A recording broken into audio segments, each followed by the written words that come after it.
আওয়ামী লীগের সাধারণ সম্পাদক ওবায়দুল কাদের বলেছেন, বিএনপি ও এক শ্রেণীর বুদ্ধিজীবীর লাগাতার অপপ্রচারের মধ্যেও দ্বিতীয় পর্যায়ের উপজেলা নির্বাচনে ৩০% মতো ভোটার উপস্থিতি খারাপ না। সাবেক সেনাপ্রধান জেনারেল আজিজের বিরুদ্ধে নিষেধাজ্ঞা ভিসা নীতির আওতায় নয়, অন্য আইনের আওতায় দেয়া হয়েছে বলেও জানান ওবায়দুল কাদের। রকুনুজ্জামানের রিপোর্ট।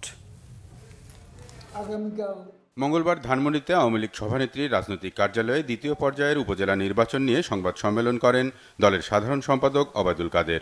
নির্বাচনে ৩০% মতো ভোটার উপস্থিতিকে খুব ভালো না বললেও সন্তোষজনক বলেন তিনি। উপজেলা নির্বাচনে ভোটার উপস্থিতি নিয়ে বিএনপির নানা সমালোচনার জবাবও দেন আওয়ামী লীগের সাধারণ সম্পাদক। তুলনামূলক আমি বলতে চাই যে রক্তপাত ছাড়া বিএনপির আমলে কোনো স্থানীয় সরকার নির্বাচন এই দেশে হয়নি। টার্ন আউটের কথা বললে তাদের জাতীয় নির্বাচনেও বিবিসি 5% বলেছে, 21% গুগলে একটা হিসেব আছে। বিএনপি সহ তাদের সমমনাদের অবিরাম মিথ্যাচার, মানুষের মধ্যে বিভ্রান্তির সৃষ্টি করা। তারপরে আমাদের দেশের এক ধরনের বুদ্ধিজীবী আছেন, তাদের অপপ্রচার তো আছে। এছাড়া বিএনপি মহাসচিবের বাকশাল বা কর্তৃত্ববাদী শাসন নিয়ে নানা রাজনৈতিক সমালোচনার জবাবও দেন ওবায়দুল কাদের। বাকশালটা কি? এটা কোনো একক কর্তৃত্ববাদী দল নয়।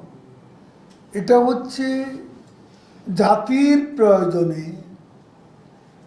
তখনকার বাস্তব অবস্থা একটা জাতীয় দল।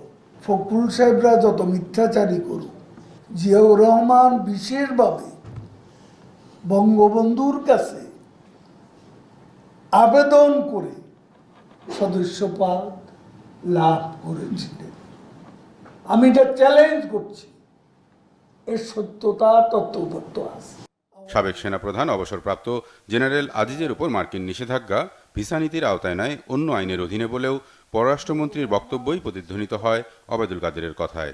এছাড়া ঝিনাইদহ ৪ আসনের সংসদ সদস্যের নিখোঁজ হওয়ার বিষয়টি এখনও পরিষ্কার নয় বলেও জানান ওবায়দুল কাদের। ভিসা নীতির প্রয়োগ নয়, এটি অ্যাপ্রোপ্রিয়েশন আইনের অধীনে। রকুনুজ্জামান, বাংলা ভিশন, ঢাকা।